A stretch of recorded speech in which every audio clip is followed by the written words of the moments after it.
The Case of Charles Dexter Ward. Chapter 2. An Antecedent and a Horror. Part 1. Joseph Cohen, as revealed by the rambling legends embodied in what Ward heard and unearthed, was a very astonishing, enigmatic, and obscurely horrible individual. He had fled from Salem to Providence, that universal haven of the odd, the free, and the dissenting, at the beginning of the great witchcraft panic, being in fear of the accusation because of his solitary ways and queer chemical or alchemical experiments.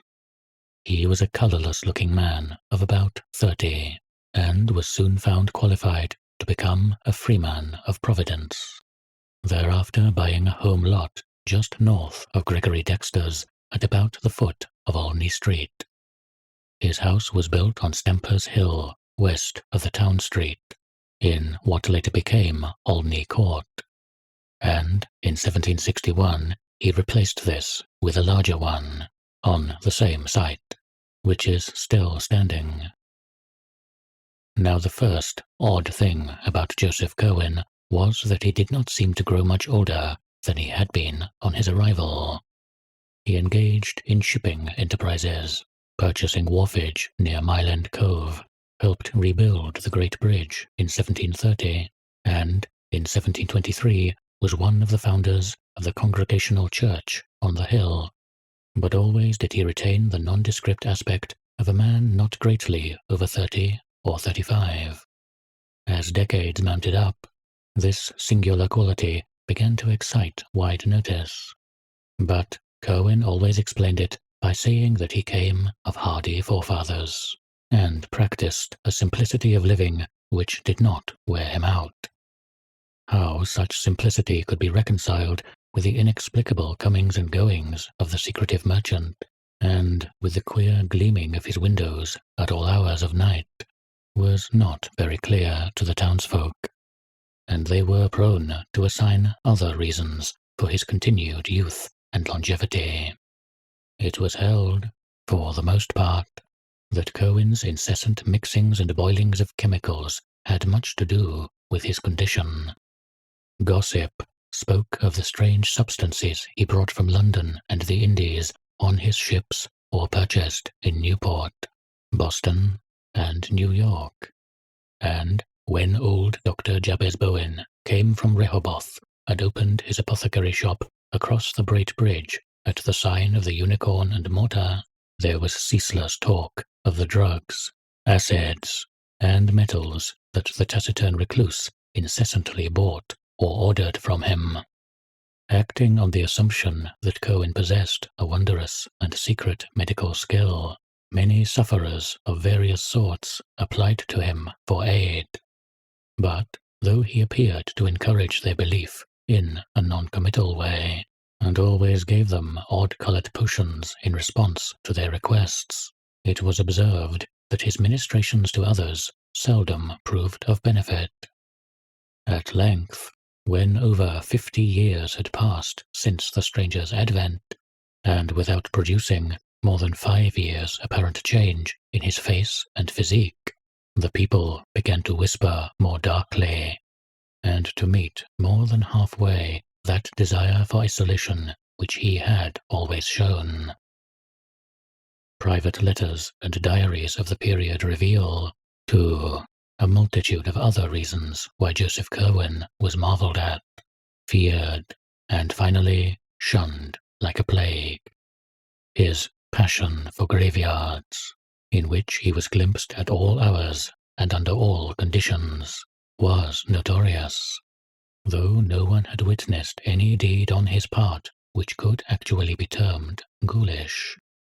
On the Pawtuxet Road he had a farm, at which he generally lived during the summer, and to which he would frequently be seen riding at various odd times of the day or night. Here his only visible servants, farmers, and caretakers were a sullen pair of aged Narragansett Indians, the husband dumb and curiously scarred, and the wife of a very repulsive cast of countenance, probably due to a mixture of Negro blood. In the lean-to of this house was the laboratory where most of the chemical experiments were conducted.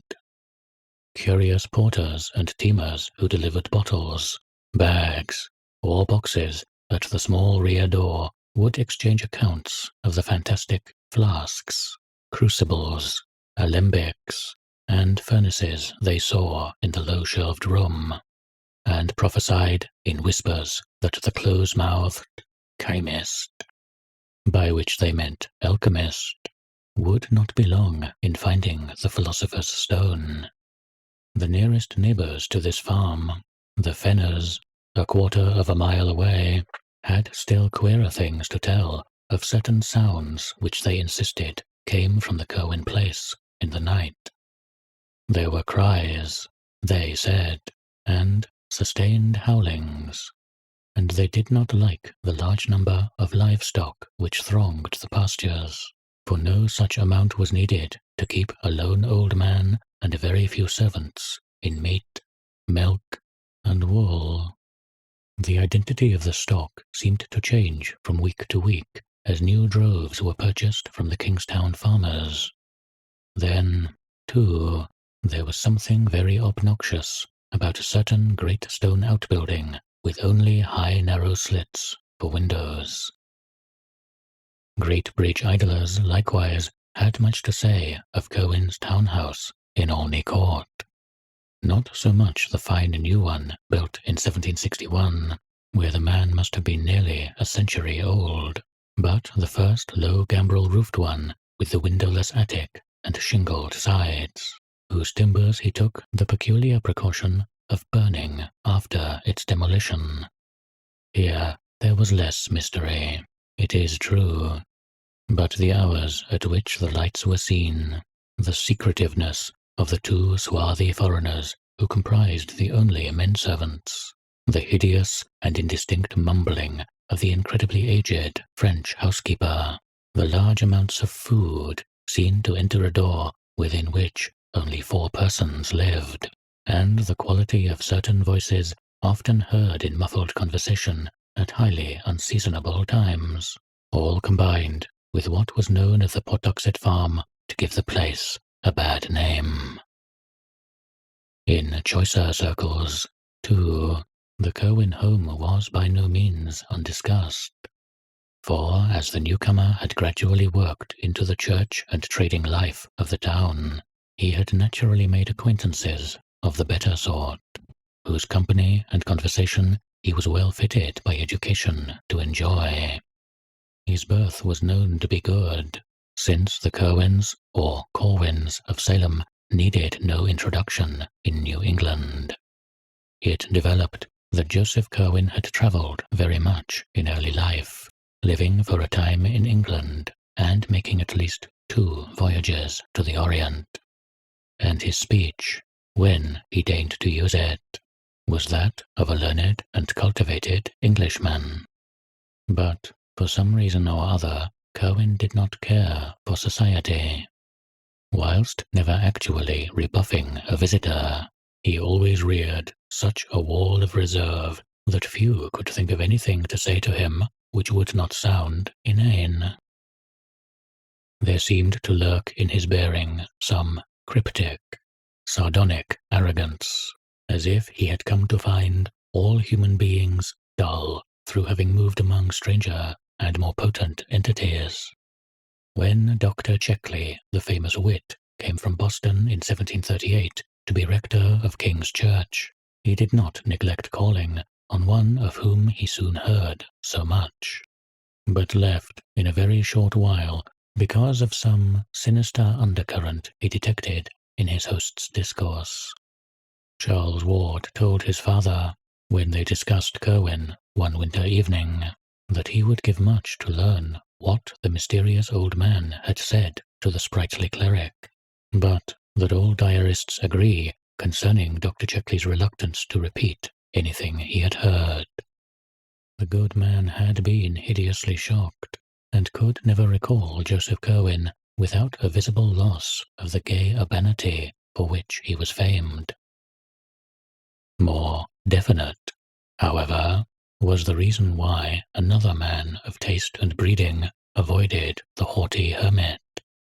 In 1746, Mr. John Merritt, an elderly English gentleman of literary and scientific leanings, came from Newport to the town which was so rapidly overtaking it in standing, and built a fine country seat on the Neck in what is now the heart of the best residence section. He lived in considerable style and comfort, keeping the first coach and liveried servants in town, and taking great pride in his telescope, his microscope, and his well-chosen library of English and Latin books. Hearing of Cohen as the owner of the best library in Providence, Mr. Merritt early paid him a call, and was more cordially received than most other callers at the house had been.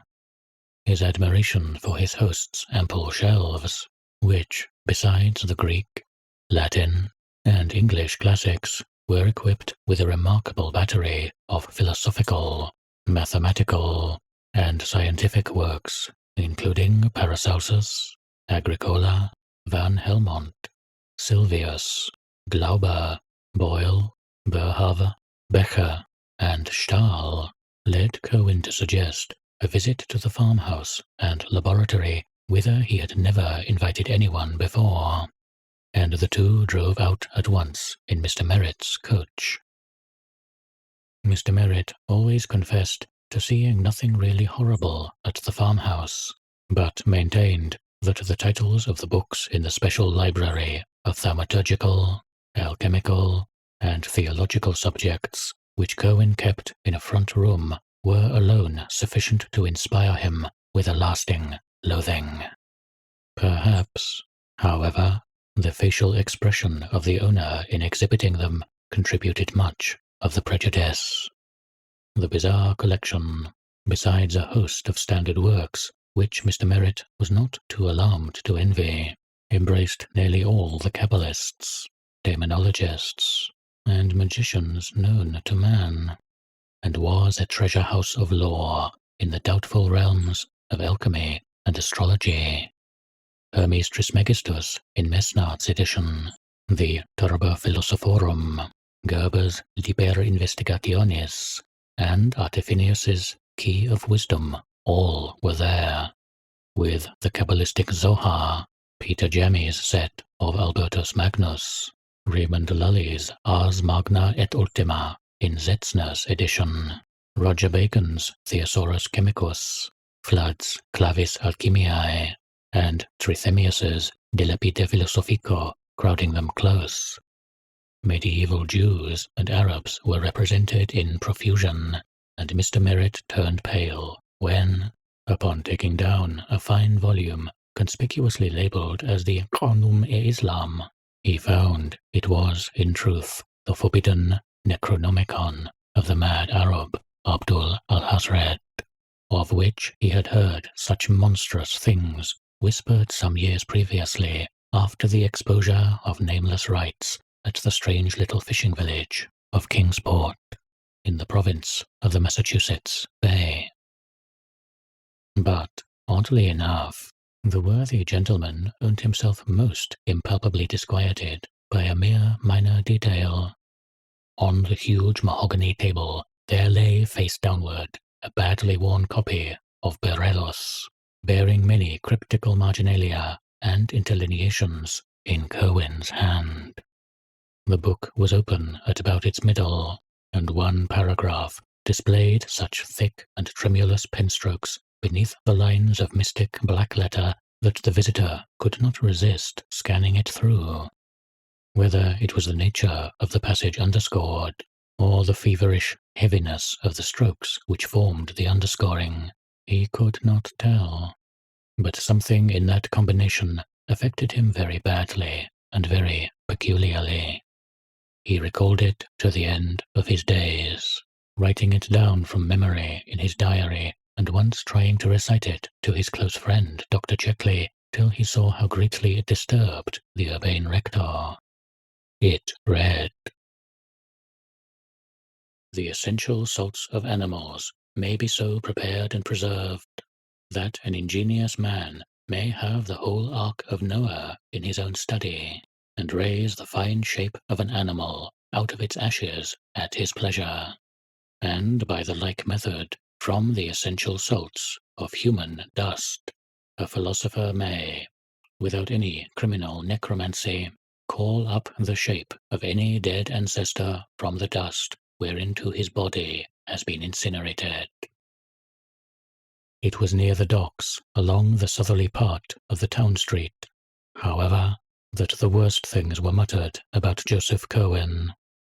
Sailors are superstitious folk, and the seasoned salts who manned the infinite rum, slave, and molasses sloops, the rakish privateers, and the great brigs of the Browns, Crawfords, and Tillinghursts, all made strange furtive signs of protection when they saw the slim, deceptively young-looking figure with its yellow hair and slight stoop entering the Cohen warehouse in Doubloon Street, or talking with captains and supercargoes on the long quay where the Cohen ships rode restlessly. Cohen's own clerks and captains hated and feared him, and all his sailors were mongrel riffraff from Martinique, St. Eustatius, Havana, or Port Royal. It was, in a way, the frequency with which these sailors were replaced which inspired the acutest and most tangible part of the fear in which the old man was held. A crew would be turned loose in the town on shore leave, some of its members perhaps charged with this errand or that, and, when reassembled, it would be almost sure to lack one or more men. That many of the errands had concerned the farm on the Pawtuxet Road, and that few of the sailors had ever been seen to return from that place, was not forgotten, so that, in time, it became exceedingly difficult for Cohen to keep his oddly assorted hands. Almost invariably, several would desert soon after hearing the gossip of the Providence wharves, and their replacement in the West Indies became an increasingly great problem to the merchant.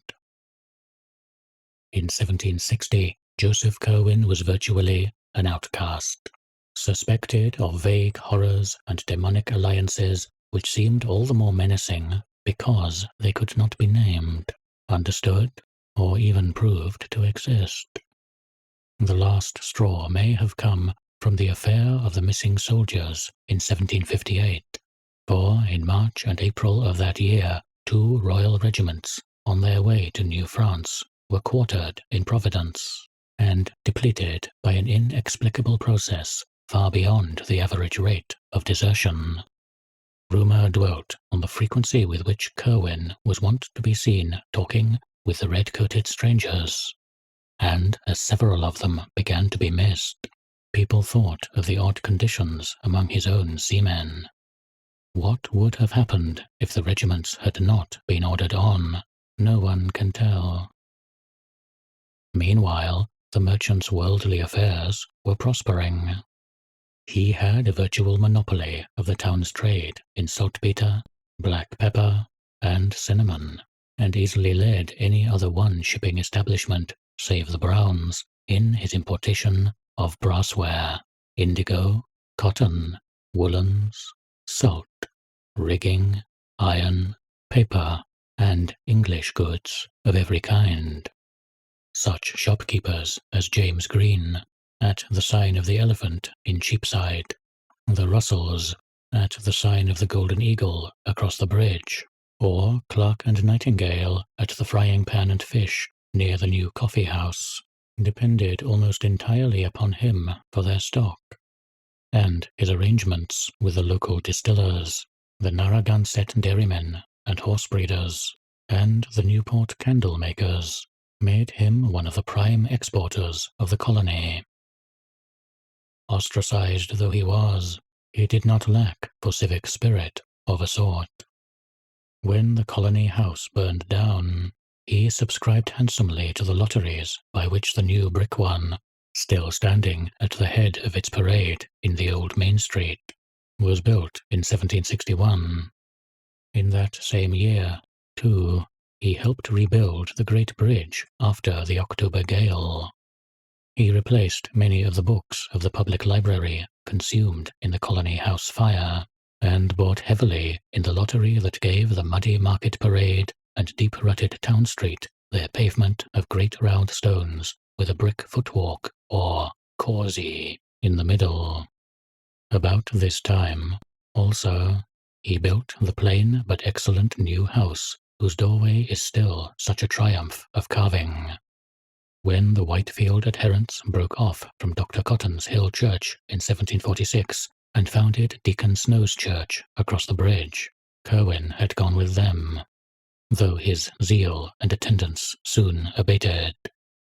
Now, however, he cultivated piety once more, as if to dispel the shadow which had thrown him into isolation and would soon begin to wreck his business fortunes, if not sharply checked.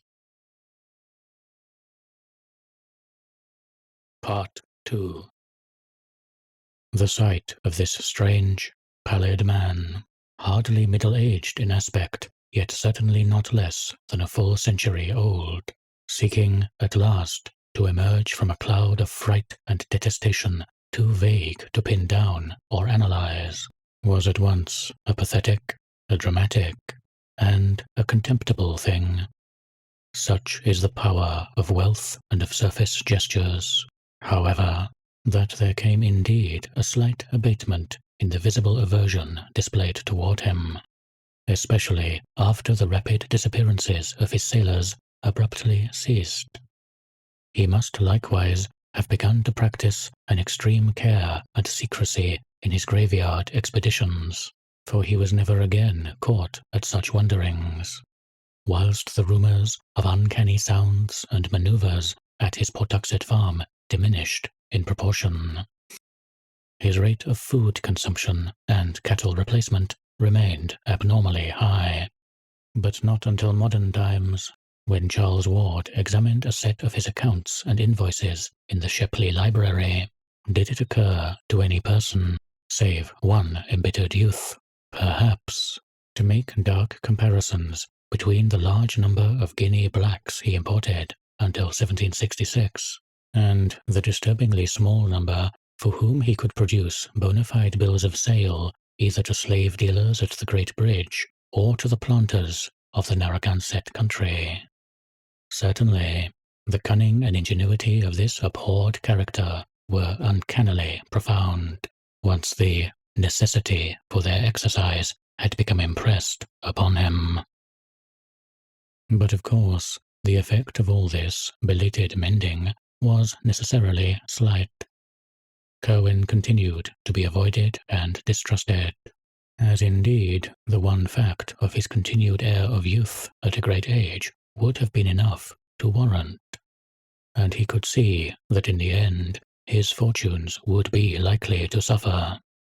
His elaborate studies and experiments, whatever they may have been, apparently required a heavy income for their maintenance, and since a change of environment would deprive him of the trading advantages he had gained, it would not have profited him to begin anew in a different region just then. Judgment demanded that he patch up his relations with the townsfolk of Providence, so that his presence might no longer be a signal for hushed conversation, transparent excuses of errands elsewhere, and a general atmosphere of constraint and uneasiness. His clerks, being now reduced to the shiftless and impecunious residue whom no one else would employ, were giving him much worry, and he held to his sea captains and mates only by shrewdness in gaining some kind of ascendancy over them, a mortgage, a promissory note, or a bit of information very pertinent to their welfare. In many cases, diarists have recorded with some awe, Cohen showed almost the power of a wizard in unearthing family secrets for questionable use. During the final 5 years of his life, it seemed as though only direct talks with the long dead could possibly have furnished some of the data which he had so glibly at his tongue's end. About this time, the crafty scholar hit upon a last desperate expedient to regain his footing in the community. Hitherto a complete hermit, he now determined to contract an advantageous marriage, securing as a bride some lady whose unquestioned position would make all ostracism of his home impossible. It may be that he also had deeper reasons for wishing an alliance, reasons so far outside the known cosmic sphere that only papers found a century and a half after his death caused anyone to suspect them. But of this, nothing certain can ever be learned. Naturally, he was aware of the horror and indignation with which any ordinary courtship of his would be received. Hence, he looked about for some likely candidate upon whose parents he might exert a suitable pressure. Such candidates, he found, were not at all easy to discover, since he had very particular requirements in the way of beauty, accomplishments, and social security. At length his survey narrowed down to the household of one of his best and oldest sea captains, a widower of high birth and unblemished standing named Dotty Tillinghast, whose only daughter, Eliza, seemed dowered with every conceivable advantage, save prospects as an heiress. Captain Tillinghast was completely under the domination of Cohen, and consented, after a terrible interview in his Copperlade house on Powers Lane Hill, to sanction the blasphemous alliance. Eliza Tillinghast was at that time 18 years of age, and had been reared as gently as the reduced circumstances of her father permitted. She had attended Stephen Jackson's school opposite the courthouse parade, and had been diligently instructed by her mother, before the latter's death of smallpox in 1757, in all the arts and refinements of domestic life. A sampler of hers, worked in 1753 at the age of 9, may still be found in the rooms of the Rhode Island Historical Society. After her mother's death, she had kept the house, aided only by one old black woman. Her arguments with her father concerning the proposed Cohen marriage must have been painful indeed, but of these we have no record. Certain it is that her engagement to young Ezra Whedon, second mate of the Crawford Packet Enterprise, was dutifully broken off, and that her union with Joseph Cohen took place on the 7th of March, 1763, in the Baptist Church, in the presence of one of the most distinguished assemblages which the town could boast, the ceremony being performed by the younger Samuel Windsor. The Gazette mentioned the event very briefly, and in most surviving copies the item in question seems to be cut or torn out. Ward found a single intact copy after much search in the archives of a private collector of note, observing with amusement the meaningless urbanity of the language. Monday evening last, Mr. Joseph Cohen, of this town, merchant, was married to Miss Eliza Tillinghast, daughter of Captain Dutty Tillinghast, a young lady who has real merit, added to a beautiful person, to grace the connubial state and perpetuate its felicity. The collection of Durfee Arnold letters, discovered by Charles Ward shortly before his first reputed madness in the private collection of Melville F. Peters, Esquire, of George Street, and covering this and a somewhat antecedent period, throws vivid light on the outrage done to public sentiment by this ill-assorted match. The social influence of the Tillinghasts, however, was not to be denied, and once more Joseph Cohen found his house frequented by persons whom he could never otherwise have induced to cross his threshold.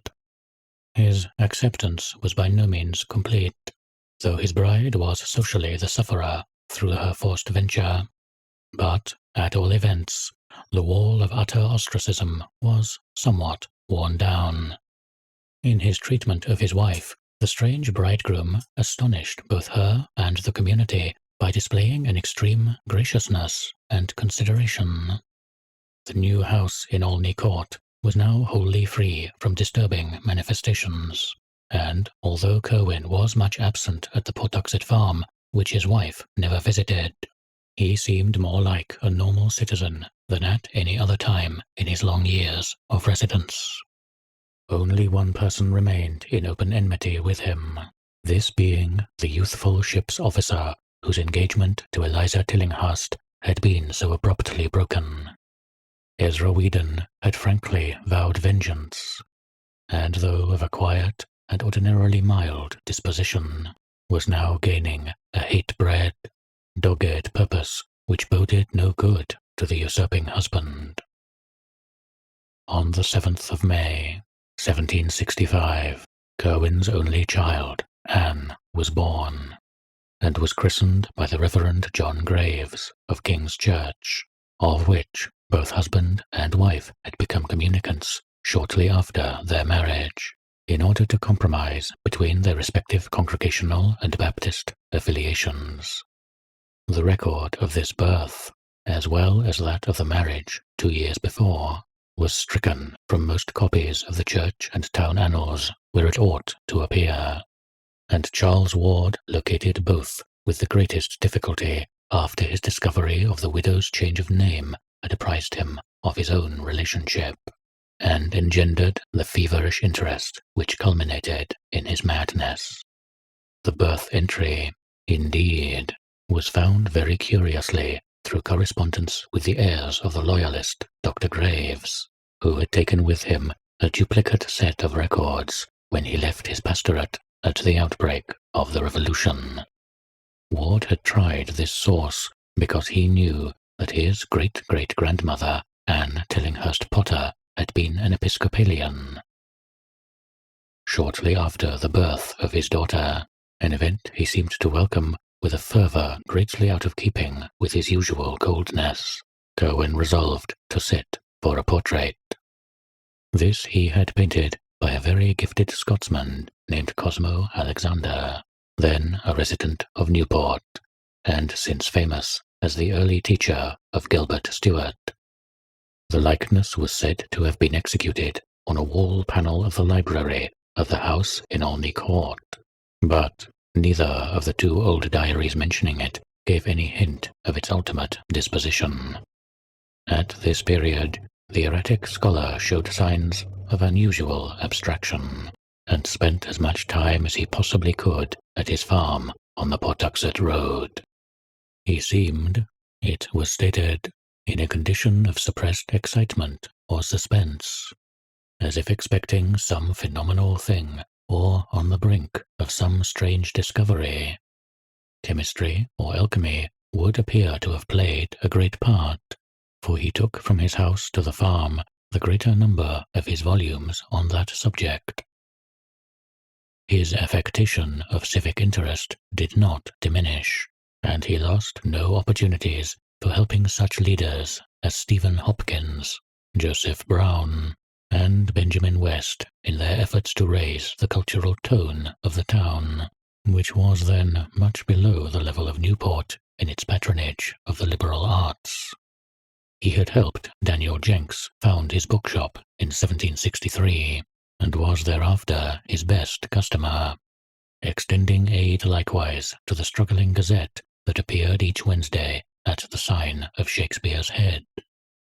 In politics, he ardently supported Governor Hopkins against the Ward party, whose prime strength was in Newport, and his really eloquent speech at Hacker's Hall in 1765 against the setting off of North Providence as a separate town with a pro-Ward vote in the General Assembly did more than any other one thing to wear down the prejudice against him.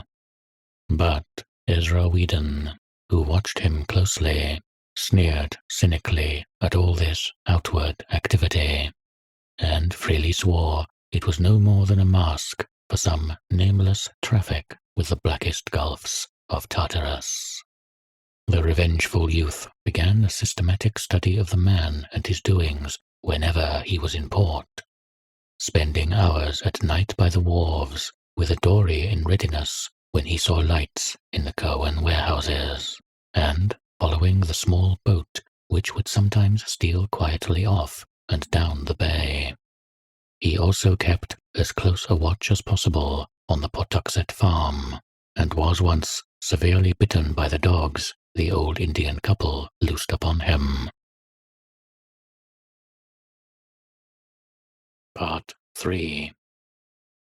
In 1766 came the final change in Joseph Cohen. It was very sudden, and gained wide notice among the curious townsfolk, for the air of suspense and expectancy dropped like an old cloak, giving instant place to an ill-concealed exultation of perfect triumph. Cohen seemed to have difficulty in restraining himself from public harangues on what he had found, or learned, or made.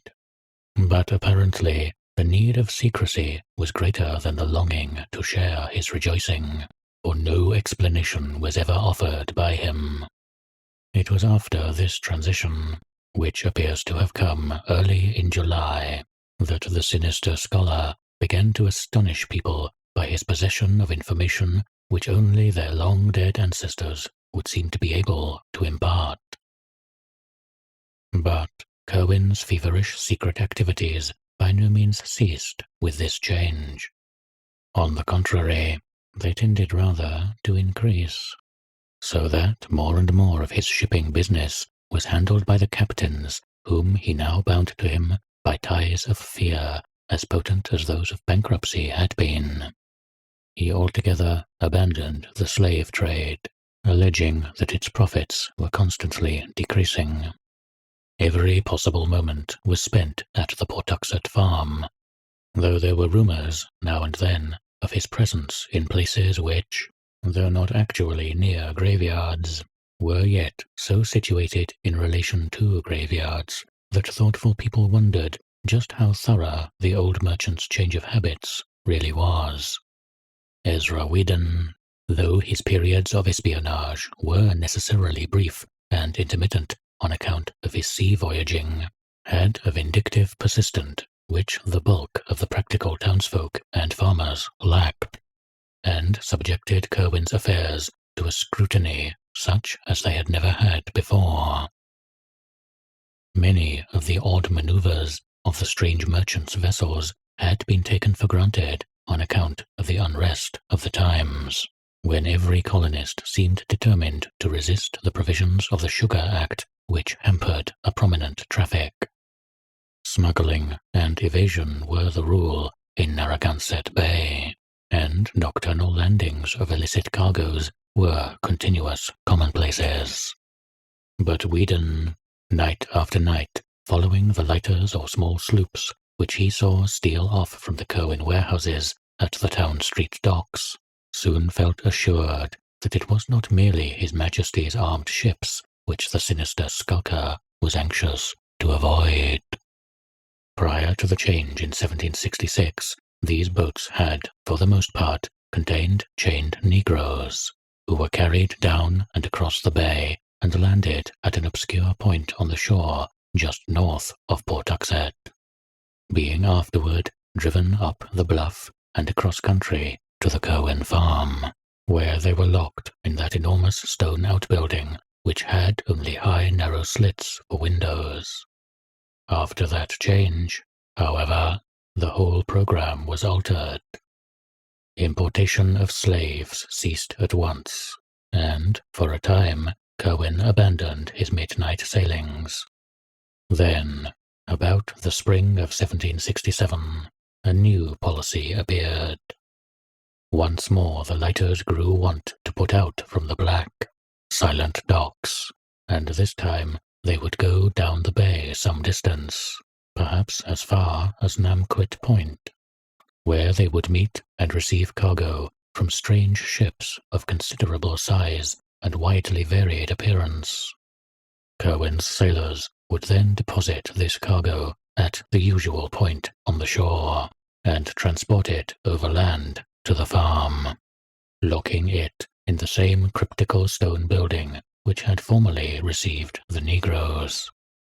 The cargo consisted almost wholly of boxes and cases, of which a large proportion were oblong and heavy and disturbingly suggestive of coffins.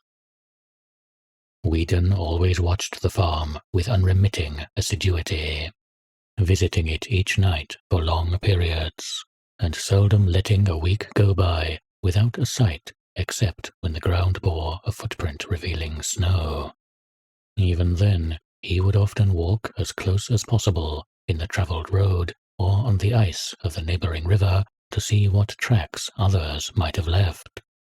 Finding his own vigils interrupted by nautical duties, he hired a tavern companion named Eleazar Smith to continue the survey during his absences, and between them the two could have set in motion some extraordinary rumours.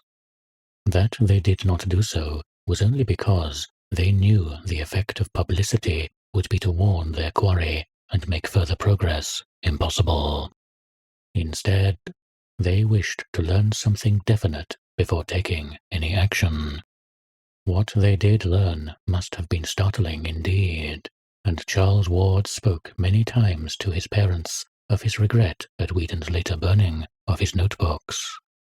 All that can be told of their discoveries is what Eleazar Smith jotted down in a none too coherent diary, and what other diarists and letter writers have timidly repeated from the statements which they finally made, and according to which the farm was only the outer shell of some vast and revolting menace, of a scope and depth too profound and intangible for more than shadowy comprehension.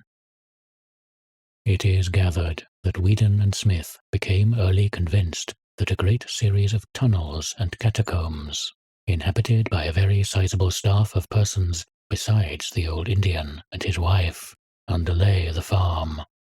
The house was an old peaked relic of the middle 17th century, with enormous stack chimney and diamond-paned lattice windows, the laboratory being in a lean-to toward the north, where the roof came nearly to the ground. This building stood clear of any other, yet, judging by the different voices heard at odd times within, it must have been accessible through secret passages beneath. These voices, before 1766, were mere mumblings and negro whisperings and frenzied screams, coupled with curious chants or invocations. After that date, however, they assumed a very singular and terrible cast as they ran the gamut between dronings of dull acquiescence and explosions of frantic pain or fury, rumblings of conversation and whines of entreaty, pantings of eagerness and shouts of protest. They appeared to be in different languages, all known to Cohen, whose rasping accents were frequently distinguishable in reply, reproof, or threatening. Sometimes it seemed that several persons must be in the house: Cohen, certain captives, and the guards of those captives. There were voices of a sort that neither Whedon nor Smith had ever heard before, despite their wide knowledge of foreign parts, and many that they did seem to place as belonging to this or that nationality. The nature of the conversations seemed always a kind of catechism, as if Cohen were extorting some sort of information from terrified or rebellious prisoners. Whedon had many verbatim reports of overheard scraps in his notebook, for English, French, and Spanish, which he knew were frequently used, but of these nothing has survived. He did, however, say that besides a few ghoulish dialogues in which the past affairs of Providence families were concerned, most of the questions and answers he could understand were historical or scientific, occasionally pertaining to very remote places and ages. Once, for example, an alternately raging and sullen figure was questioned in French about the Black Prince's massacre at Limoges in 1370, as if there was some hidden reason which he ought to know. Cohen asked the prisoner, if prisoner it were, whether the order to slay was given because of the sign of the goat found on the altar in the ancient Roman crypt beneath the cathedral, or whether the dark men of the Haute Vienne Coven had spoken the 3 words. Failing to obtain replies, the inquisitor had seemingly resorted to extreme means, for there was a terrific shriek, followed by silence and muttering and a bumping sound. None of these colloquies were ever ocularly witnessed, since the windows were always heavily draped. Once, though, during a discourse in an unknown tongue, a shadow was seen on the curtain which startled Whedon exceedingly, reminding him of the puppets in a show he had seen in the autumn of 1764 in Hacker's Hall, when a man from Germantown, Pennsylvania, had given a clever mechanical spectacle advertised as a view of the famous city of Jerusalem, in which are represented Jerusalem, the Temple of Solomon, his royal throne, the noted towers and hills, likewise the suffering of our Saviour from the Garden of Gethsemane to the cross on the hill of Golgotha, an artful piece of statuary worthy to be seen by the curious. It was on this occasion that the listener, who had crept close to the window of the front room whence the speaking proceeded, gave a start which roused the old Indian pair and caused them to loose the dogs on him. After that, no more conversations were ever heard in the house, and Whedon and Smith concluded that Cohen had transferred his field of action to regions below. That such regions in truth existed seemed amply clear from many things. Faint cries and groans unmistakably came up now and then from what appeared to be the solid earth in places far from any structure, whilst hidden in the bushes along the river bank in the rear, where the high ground sloped steeply down to the valley of the Pawtuxet, there was found an arched oaken door in a frame of heavy masonry, which was obviously an entrance to the caverns within the hill. When or how these catacombs could have been constructed, Whedon was unable to say, but he frequently pointed out how easily the place might have been reached by bands of unseen workmen from the river. Joseph Cohen put his mongrel seamen to diverse uses indeed. During the heavy spring rains of 1769, the 2 watchers kept a sharp eye on the steep river bank to see if any subterranean secrets might be washed to light, and were rewarded by the sight of a profusion of both human and animal bones in places where deep gullies had been worn in the banks. Naturally, there might be many explanations of such things in the rear of a stock farm, and in a locality where old Indian burying grounds were common, but Whedon and Smith drew their own inferences. It was in January 1770, whilst Whedon and Smith were still debating vainly on what, if anything, to think or do about the whole bewildering business, that the incident of the Fortaleza occurred. Exasperated by the burning of the revenue sloop Liberty at Newport during the previous summer, the customs fleet under Admiral Wallace had adopted an increased vigilance concerning strange vessels, and on this occasion His Majesty's armed schooner Signet, under Captain Charles Leslie, captured after a short pursuit one early morning the snow Fortaleza of Barcelona, Spain, under Captain Manuel Arruda, bound according to its log from Grand Cairo, Egypt, to Providence.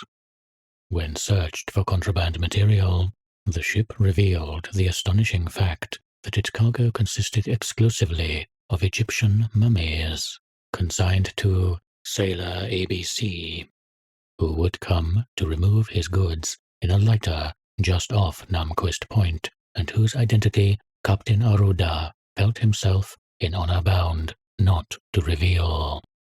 the Vice Admiralty Court at Newport, at a loss what to do in view of the non-contraband nature of the cargo on the one hand and of the unlawful secrecy of the entry on the other hand, compromised on Collector Robinson's recommendation by freeing the ship but forbidding it a port in Rhode Island waters. There were later rumors of its having been seen in Boston Harbor, though it never openly entered the port of Boston. This extraordinary incident did not fail of wide remark in Providence, and there were not many who doubted the existence of some connexion between the cargo of mummies and the sinister Joseph Cohen. His exotic studies and his curious chemical importations being common knowledge, and his fondness for graveyards being common suspicion.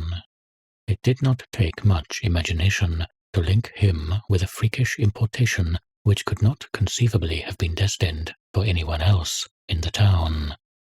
As if conscious of this natural belief, Cohen took care to speak casually on several occasions of the chemical value of the balsams found in mummies, thinking perhaps that he might make the affair seem less unnatural, yet stopping just short of admitting his participation.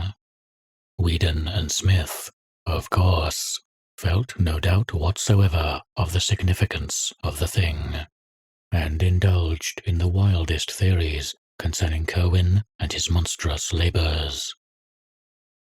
The following spring, like that of the year before, had heavy rains, and the watchers kept careful track of the riverbank behind the Cohen farm. Large sections were washed away, and a certain number of bones discovered, but no glimpse was afforded of any actual subterranean chambers or burrows.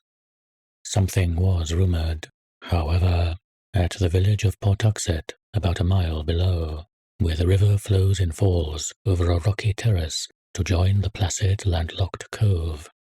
There, where quaint old cottages climbed the hill from the rustic bridge, and fishing smacks lay anchored at their sleepy docks, a vague report went round of things that were floating down the river and flashing into sight for a minute as they went over the falls.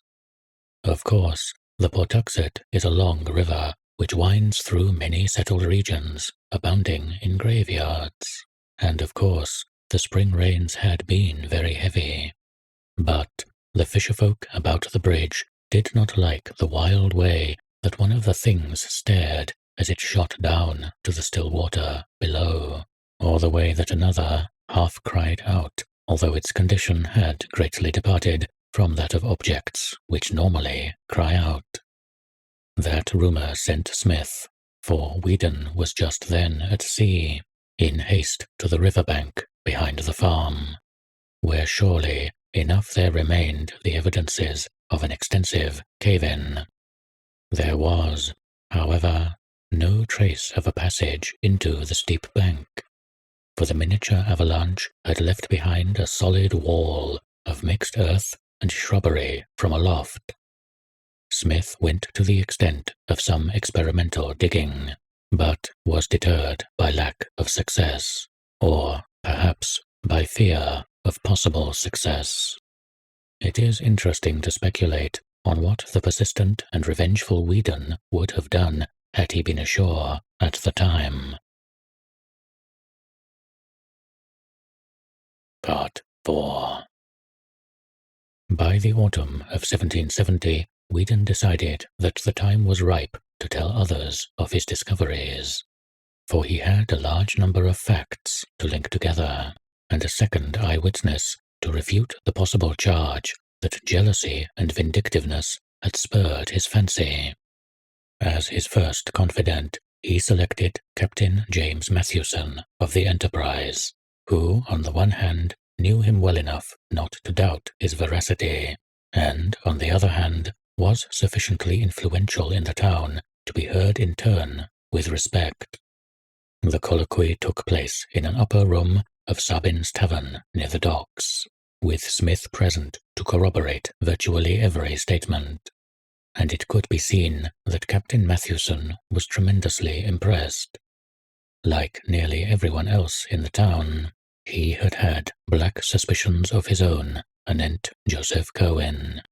Hence, it needed only this confirmation and enlargement of data to convince him absolutely. At the end of the conference, he was very grave, and enjoined strict silence upon the two younger men. He would, he said, transmit the information separately to some 10 or so of the most learned and prominent citizens of Providence, ascertaining their views and following whatever advice they might have to offer. Secrecy would probably be essential in any case, for this was no matter that the town constables or militia could cope with. And, above all else, the excitable crowd must be kept in ignorance, lest there be enacted, in these already troublous times, a repetition of that frightful Salem panic of less than a century before, which had first brought Cohen hither. The right persons to tell, he believed, would be Dr. Benjamin West, whose pamphlet on the late transit of Venus proved him a scholar and keen thinker, Reverend James Manning, president of the college, which had just moved up from Warren and was temporarily housed in the new King Street schoolhouse, awaiting the completion of its building on the hill above Presbyterian Lane, ex-Governor Stephen Hopkins, who had been a member of the Philosophical Society at Newport, and was a man of very broad perceptions, John Carter, publisher of the Gazette.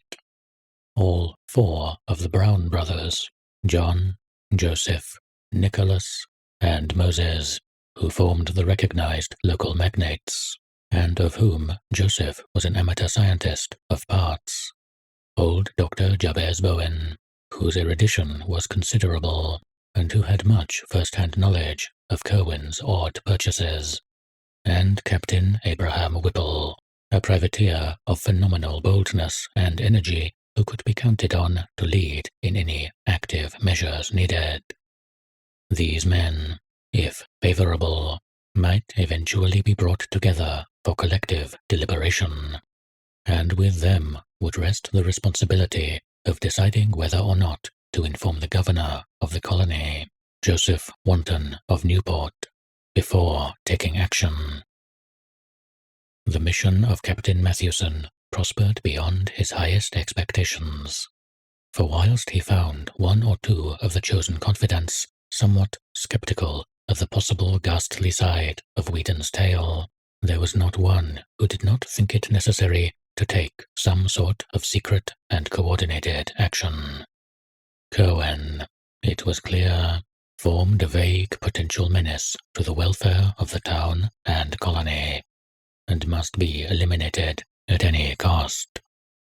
Late in December 1770, a group of eminent townsmen met at the home of Stephen Hopkins and debated tentative measures. Whedon's notes, which he had given to Captain Mathewson, were carefully read, and he and Smith were summoned to give testimony anent details. Something very like fear seized the whole assemblage before the meeting was over, though there ran through that fear a grim determination which Captain Whiffle's bluff and resonant profanity best expressed. They would not notify the governor, because a more than legal course seemed necessary. With hidden powers of uncertain extent apparently at his disposal, Cohen was not a man who could safely be warned to leave town. Nameless reprisals might ensue, and even if the sinister creature complied, the removal would be no more than the shifting of an unclean burden to another place. The times were lawless, and men who had flouted the king's revenue forces for years were not the ones to balk at sterner things when duty impelled. Cohen must be surprised at his Pawtuxet farm by a large raiding party of seasoned privateersmen and given one decisive chance to explain himself. If he proved a madman, amusing himself with shrieks and imaginary conversations in different voices, he would be properly confined.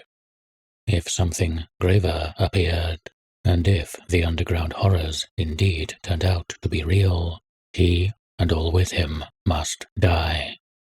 It could be done quietly, and even the widow and her father need not be told how it came about. While these serious steps were under discussion, there occurred in the town an incident so terrible and inexplicable that for a time little else was mentioned for miles around. In the middle of a moonlight January night, with heavy snow underfoot, there resounded over the river and up the hill a shocking series of cries which brought sleepy heads to every window, and people around Webosset Point saw a great white thing plunging frantically along the badly cleared space in front of the Turk's Head. There was a baying of dogs in the distance, but this subsided as soon as the clamour of the awakened town became audible. Parties of men with lanterns and muskets hurried out to see what was happening, but nothing rewarded their search. The next morning, however, a giant, muscular body, stark naked, was found on the jams of ice around the southern piers of the Great Bridge, where the long dock stretched out beside Abbott's distill house, and the identity of this object became a theme for endless speculation and whispering. It was not so much the younger as the older folks who whispered, for only in the patriarchs did that rigid face with horror-bulging eyes strike any chord of memory. They, shaking as they did so, exchanged furtive murmurs of wonder and fear, for in those stiff, hideous features lay a resemblance so marvelous as to be almost an identity, and that identity was with a man who had died full 50 years before. Ezra Whedon was present at the finding, and remembering the baying of the night before, set out along Webosset Street and across Muddy Dock Bridge, whence the sound had come. He had a curious expectancy, and was not surprised when, reaching the edge of the settled district where the street merged into the Pawtuxet Road, he came upon some very curious tracks in the snow. The naked giant had been pursued by dogs and many booted men, and the returning tracks of the hounds and their masters could be easily traced. They had given up the chase upon coming too near the town. Whedon smiled grimly, and as a perfunctory detail traced the footprints back to their source. It was the Pawtuxet farm of Joseph Cohen, as he well knew it would be, and he would have given much had the yard been less confusingly trampled. As it was, he dared not seem too interested in full daylight. Dr. Bowen, to whom Whedon went at once with his report, performed an autopsy on the strange corpse, and discovered peculiarities which baffled him utterly. The digestive tracts of the huge man seemed never to have been in use, whilst the whole skin had a coarse, loosely knit texture impossible to account for. Impressed by what the old men whispered of this body's likeness to the long-dead blacksmith, Daniel Green, whose great-grandson, Aaron Hoppin, was a supercargo in Cohen's employ, Whedon asked casual questions till he found where Green was buried. That night, a party of 10 visited the old North burying ground opposite Herndon's Lane and opened a grave. They found it vacant, precisely as they had expected. Meanwhile, arrangements had been made with the post riders to intercept Joseph Cohen's mail, and shortly before the incident of the naked body, there was found a letter from one Jebediah Orne of Salem, which made the cooperating citizens think deeply. Parts of it, copied and preserved in the private archives of the Smith family, where Charles Ward found it, ran as follows. I delight that you continue in ye getting of old matters in your way, and do not think better was done at Mr. Hutchinson's in Salem village, Certainly, there was nothing but the liveliest awfulness in that which H raised up from what he could gather only a part of. What you sent did not work, whether because of anything missing, or because your words were not right from my speaking or your copying. I alone am at a loss. I have not the chemical art to follow Borellus, and own myself confounded by ye 8th book of ye Necronomicon that you recommend. But I would have you observe what was told to us about taking care whom to call up, for you are sensible of what Mr. Matter writ in the Marginalia of, and can judge how truly that horrendous thing is reported. I say to you again, do not call up any that you cannot put down, by the which I mean any that can in turn call up somewhat against you, whereby your powerfulest devices may not be of use. Ask of the lesser, lest the greater shall not wish to answer, and shall command more than you. I was frightened when I read of your knowing what Ben Zariat Natmik had in his ebony box, for I was conscious who must have told you. And again, I ask that you shall write me as Jedediah and not Simon. In this community, a man may not live too long, and you know my plan by which I came back as my son. I am desirous you will acquaint me with what ye blacker man learnt from Sylvanus Cocidius in ye vault, under ye Roman wall, and will be obliged for ye lending of ye manuscript you speak of. Another and unsigned letter from Philadelphia provoked equal thought, especially for the following passage. I will observe what you say respecting the sending of accounts only by your vessels, but cannot always be certain when to expect them.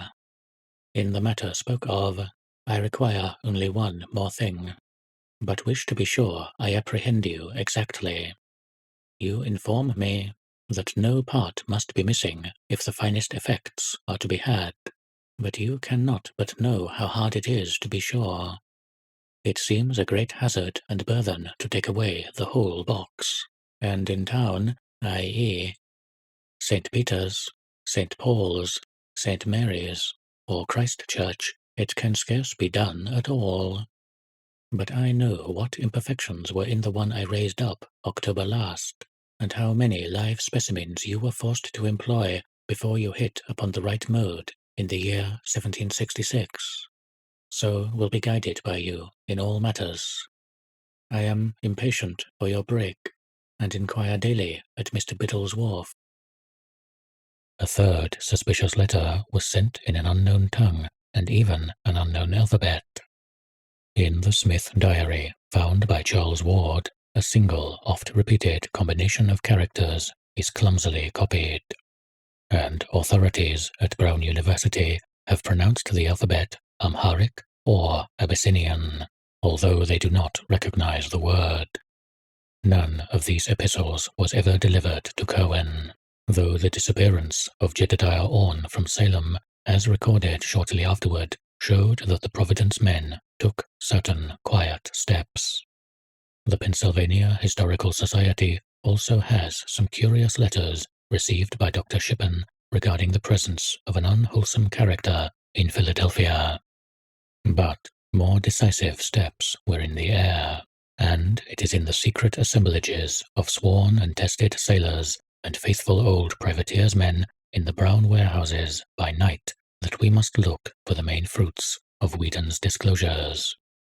Slowly and surely, a plan of campaign was under development which would leave no trace of Joseph Cohen's noxious mysteries. Cohen, despite all precautions, apparently felt that something was in the wind, for he was now remarked to wear an unusually worried look. His coach was seen at all hours in the town and on the Pawtuxet Road, and he dropped little by little the air of forced geniality with which he had latterly sought to combat the town's prejudice. The nearest neighbors to his farm, the Fenners, one night remarked a great shaft of light shooting into the sky from some aperture in the roof of that cryptical stone building with the high, excessively narrow windows, an event which they quickly communicated to John Brown in Providence. Mr. Brown had become the executive leader of the select group bent on Cohen's extirpation, and had informed the Fenners that some action was about to be taken. This he deemed needful because of the impossibility of their not witnessing the final raid, and he explained his course by saying that Cohen was known to be a spy of the customs officers at Newport, against whom the hand of every Providence shipper, merchant, and farmer was openly or clandestinely raised. Whether the ruse was wholly believed by neighbors who had seen so many queer things is not certain, but, at any rate, the Fenners were willing to connect any evil with a man of such queer ways. To them, Mr. Brown had entrusted the duty of watching the Cohen farmhouse, and of regularly reporting every incident which took place there. Part 5. The probability that Cohen was on guard and attempting unusual things, as suggested by the odd shaft of light, precipitated at last the action so carefully devised by the band of serious citizens. According to the Smith diary, a company of about 100 men met at 10 p.m. on Friday, April 12th, 1771, in the great room of Thurston's Tavern at the sign of the Golden Lion on Weybosset Point across the bridge. Of the guiding group of prominent men, in addition to the leader John Brown, there were present Dr. Bowen, with his case of surgical instruments, President Manning without the great periwig, the largest in the colonies, for which he was noted, Governor Hopkins, wrapped in his dark cloak and accompanied by his seafaring brother Essex, whom he had initiated at the last moment with the permission of the rest, John Carter, Captain Matthewson, and Captain Whipple, who was to lead the actual raiding party. These chiefs conferred apart in a rear chamber, after which Captain Whipple emerged to the great room and gave the gathered seamen their last oaths and instructions. Eleazar Smith was with the leaders as they sat in the rear apartment awaiting the arrival of Ezra Whedon, whose duty was to keep track of Cohen and report the departure of his coach for the farm. About 10:30, a heavy rumble was heard on the great bridge, followed by the sound of a coach in the street outside, and at that hour there was no need of waiting for Whedon in order to know that the doomed man had set out for his last night of unhallowed wizardry. A moment later, as the receding coach clattered faintly over the muddy dock bridge, Whedon appeared, and the raiders fell silently into military order in the street, shouldering the firelocks, fowling pieces, or whaling harpoons which they had with them. Whedon and Smith were with the party, and of the deliberating citizens there were present for active service Captain Whipple, the leader, Captain Essex Hopkins, John Carter, President Manning, Captain Matthewson, and Dr. Bowen, together with Moses Brown, who had come up at the 11th hour, though absent from the preliminary session in the tavern. All these freemen and their 100 sailors began the long march without delay, grim and a trifle apprehensive as they left the muddy dock behind and mounted the gentle rise of Broad Street toward the Pawtuxet Road. Just beyond Elder Snow's church, some of the men turned back to take a parting look at Providence lying outspread under the early spring stars. Steeples and gables rose dark and shapely, and salt breezes swept up gently from the cove north of the bridge. Vega was climbing above the great hill across the water, whose crest of trees was broken by the roof line of the unfinished college edifice. At the foot of that hill, and along the narrow mounting lanes of its side, the old town dreamed. Old Providence, for whose safety and sanity so monstrous and colossal a blasphemy was about to be wiped out. An hour and a quarter later, the raiders arrived, as previously agreed, at the Fenner farmhouse, where they heard a final report on their intended victim. He had reached his farm over half an hour before, and the strange light had soon afterward shot once into the sky, but there were no lights in any visible windows. This was always the case of late. Even as this news was given, another great glare arose toward the south, and the party realized that they had indeed come close to the scene of awesome and unnatural wonders. Captain Whipple now ordered his force to separate into 3 divisions. One of 20 men under Eleazar Smith to strike across to the shore and guard the landing place against possible reinforcements for Cohen until summoned by a messenger for desperate service. A second of 20 men under Captain Essex Hopkins to steal down into the river valley behind the Cohen farm and demolish with axes or gunpowder the oaken door in the high, steep bank. And the third to close in on the house and adjacent buildings themselves. Of this division, 1/3 was to be led by Captain Matthewson to the cryptical stone edifice with high, narrow windows. Another third to follow Captain Whipple himself to the main farmhouse, and the remaining third to preserve a circle around the whole group of buildings until summoned by a final emergency signal. The river party would break down the hillside door at the sound of a single whistle blast, then waiting and capturing anything which might issue from the regions within. At the sound of 2 whistle blasts, it would advance through the aperture to oppose the enemy or join the rest of the raiding contingent. The party at the stone building would accept these respective signals in an analogous manner, forcing an entrance at the first, and at the second descending whatever passage into the ground might be discovered, and joining the general or focal warfare expected to take place within the caverns. A third or emergency signal of 3 blasts would summon the immediate reserve from its general guard duty, its 20 men dividing equally and entering the unknown depths through both farmhouse and stone building. Captain Whipple's belief in the existence of catacombs was absolute, and he took no alternative into consideration when making his plans. He had with him a whistle of great power and shrillness, and did not fear any upsetting or misunderstanding of signals. The final reserve at the landing, of course, was nearly out of the whistle's range, hence would require a special messenger if needed for help. Moses Brown and John Carter went with Captain Hopkins to the riverbank, while President Manning was detailed with Captain Matthewson to the stone building.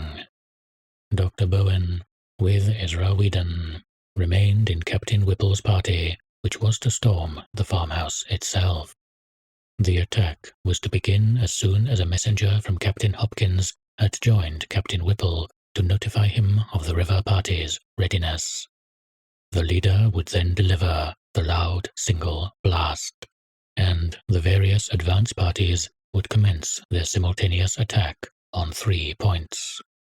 Shortly before 1 a.m., the 3 divisions left the Fenner farmhouse, one to guard the landing, another to seek the river valley and the hillside door, and the third to subdivide and attend to the actual buildings of the Cohen farm.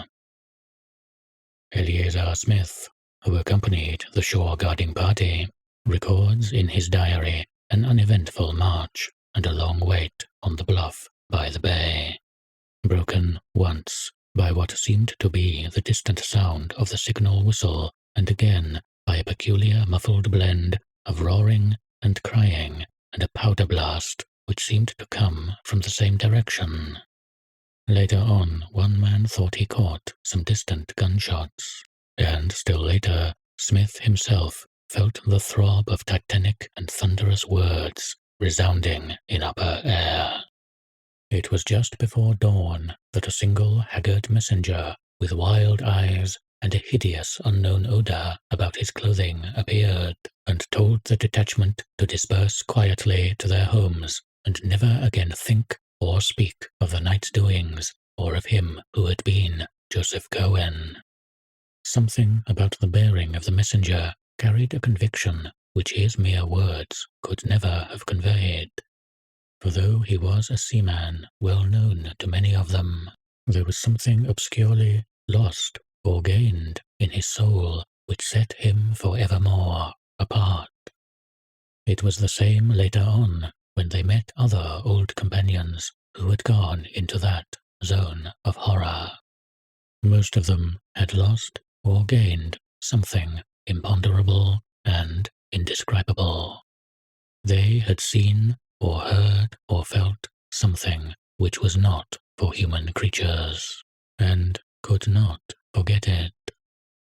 From them there was never any gossip, for to even the commonest of mortal instincts there are terrible boundaries. And from that single messenger the party at the shore caught a nameless awe which almost sealed their own lips. Very few are the rumors which ever came from any of them, and Eleazar Smith's diary is the only written record which has survived from that whole expedition which set forth from the sign of the Golden Lion under the stars. Charles Ward, however, discovered another vague sidelight in some Fenner correspondence which he found in New London, where he knew another branch of the family had lived.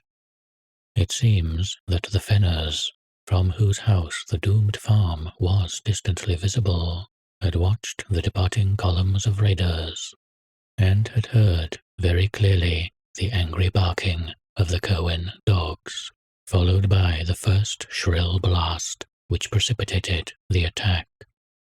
This blast had been followed by a repetition of the great shaft of light from the stone building, and in another moment, after a quick sounding of the second signal ordering a general invasion, there had come a subdued prattle of musketry, followed by a horrible roaring cry, which the correspondent, Luke Fenner, had represented in his epistle by the characters "War, Rar."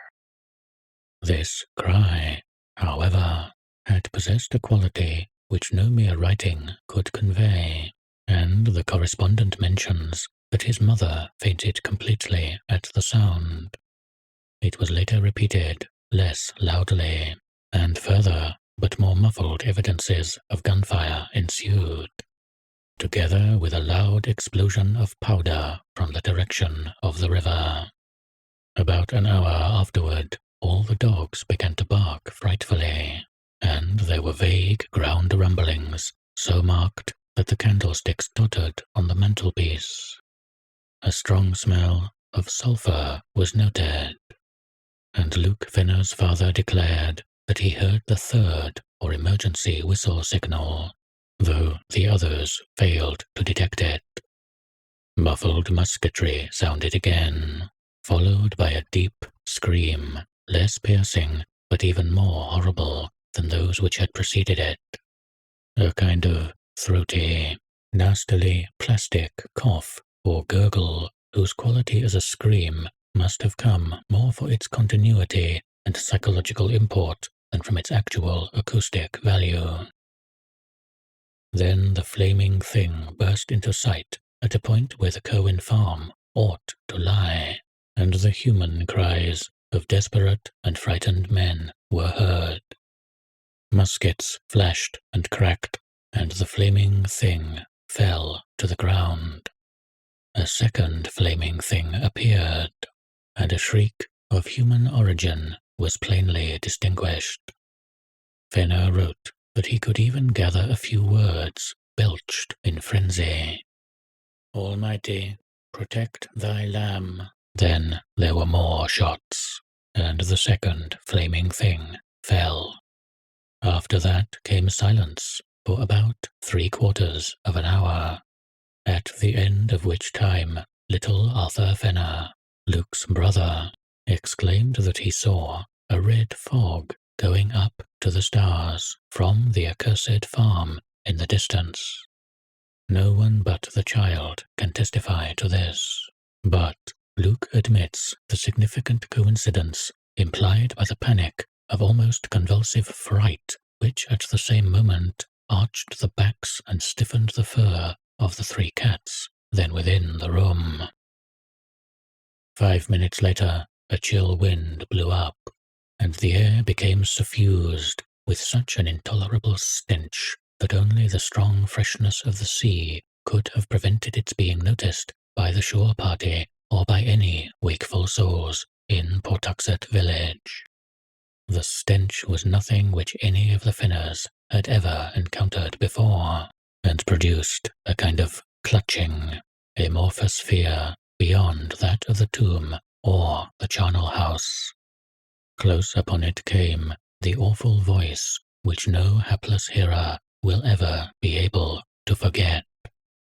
It thundered out of the sky like a doom, and windows rattled as its echoes died away. It was deep and musical, powerful as a bass organ, but evil as the forbidden books of the Arabs. What it said no man can tell, for it spoke in an unknown tongue, but this is the writing Luke Fenner set down to portray the demonic intonations. Dismis jeshet bone, dosefe duveme enitemos. Not till the year 1919 did any soul link this crude transcription with anything else in mortal knowledge, but Charles Ward paled as he recognized what Mirandola had denounced in shudders as the ultimate horror among black magic's incantations. An unmistakably human shout or deep chorused scream seemed to answer this malign wonder from the Cohen farm, after which the unknown stench grew complex with an added odor equally intolerable. A wailing, distinctly different from the scream, now burst out, and was protracted ululantly in rising and falling paroxysms. At times it became almost articulate, though no auditor could trace any definite words, and at one point it seemed to verge toward the confines of diabolic and hysterical laughter.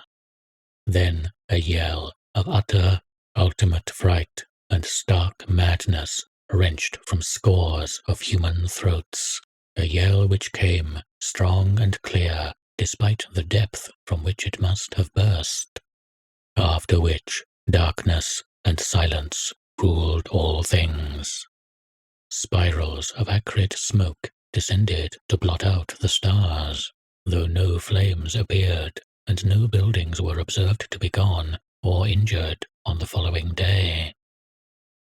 Toward dawn, 2 frightened messengers, with monstrous and unplaceable odors saturating their clothing, knocked at the Fenner door and requested a keg of rum, for which they paid very well indeed. One of them told the family that the affair of Joseph Cohen was over, and that the events of the night were not to be mentioned again. Arrogant as the order seemed, the aspect of him who gave it took away all resentment and lent it a fearsome authority, so that only those furtive letters of Luke Fenner, which he urged his Connecticut relative to destroy, remain to tell us what was seen and heard.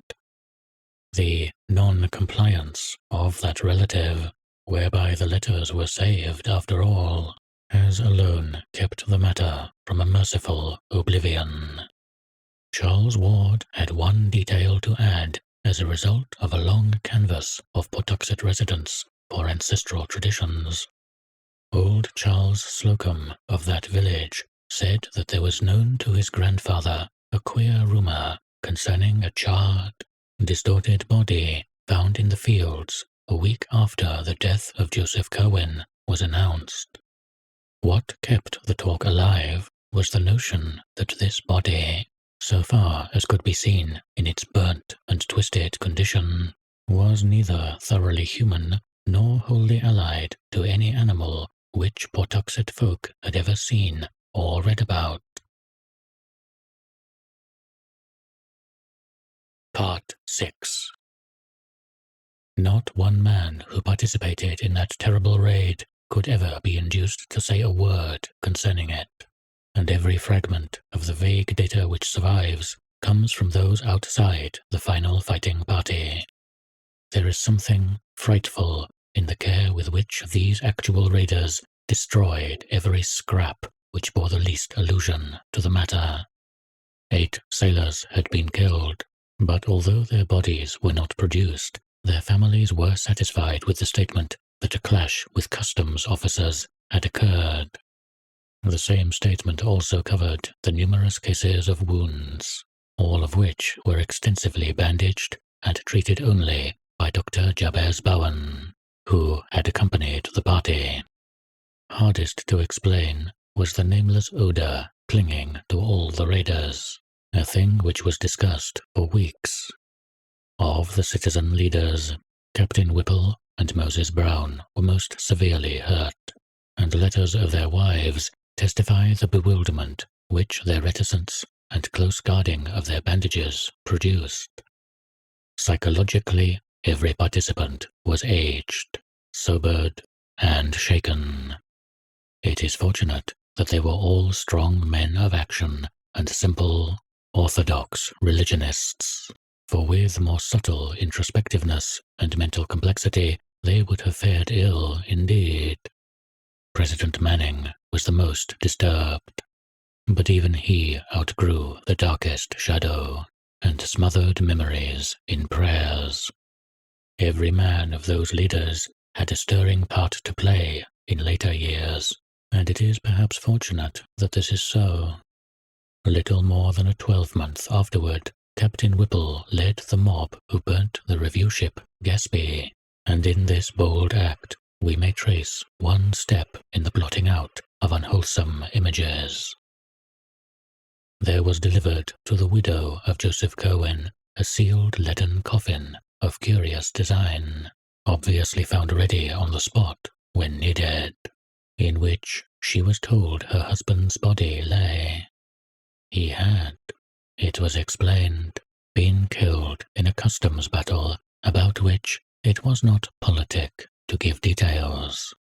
More than this, no tongue ever uttered of Joseph Cohen's end, and Charles Ward had only a single hint wherewith to construct a theory.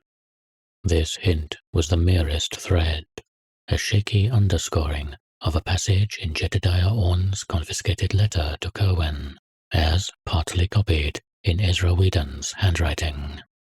The copy was found in the possession of Smith's descendants, and we are left to decide whether Whedon gave it to his companion after the end, as a mute clue to the abnormality which had occurred, or whether, as is more probable, Smith had it before, and added the underscoring himself from what he had managed to extract from his friend by shrewd guessing and adroit cross-questioning. The underlined passage is merely this: I say to you again, do not call up any that you cannot put down, by the which I mean any that can in turn call up somewhat against you, whereby your powerfulest devices may not be of use. Ask of the lesser, lest the greater shall not wish to answer, and shall command more than you. In the light of this passage, and reflecting on what last unmentionable allies a beaten man might try to summon in his direst extremity, Charles Ward may well have wondered whether any citizen of Providence killed Joseph Cohen. The deliberate effacement of every memory of the dead man from Providence life and annals was vastly aided by the influence of the raiding leaders. They had not at first meant to be so thorough, and had allowed the widow and her father and child to remain in ignorance of the true conditions.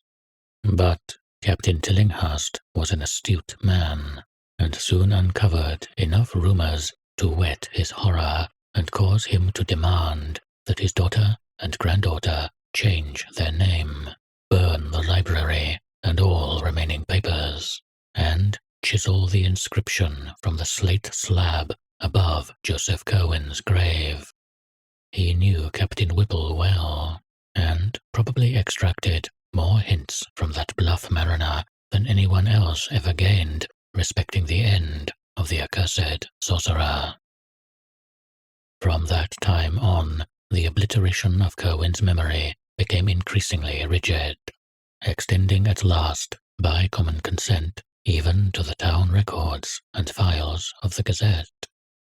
It can be compared in spirit only to the hush that lay on Oscar Wilde's name for a decade after his disgrace, and in extent only to the fate of that sinful king of Runaza in Lord Dunsany's tale, whom the gods decided must not only cease to be, but must cease ever to have been. Mrs. Tillinghast, as the widow became known after 1772, sold the house in Olney Court and resided with her father in Powers Lane till her death in 1817. The farm at Pawtuxet, shunned by every living soul, remained to moulder through the years, and seemed to decay with unaccountable rapidity.